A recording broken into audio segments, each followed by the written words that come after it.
Teka muna, Han, bakit parang galit ka? Tungkol pa rin ba ito dun sa away natin kanina?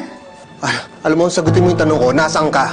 Nandito nga ako sa bahay, pero yung kabilang bahay namin ni Tita. Masyado na kasing mainit dun sa isa dinala ko siya dito para presko. Now, it's your turn to answer me. Anong ginagawa mo dun? Ba't ka pumunta dun? Margaret, kailangan natin mag-usap. Marami akong itatanong sa'yo. Sige. Uuwi ako. Pabayaan mo lang muna ako na papatulugin ko lang si Tita. And then I'll be home as soon as I can. Mami! Silaw na ako anak! Sino yun? Margaret?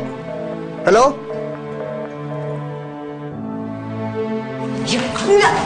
Ang lakas ng loob mo ngayon, ah!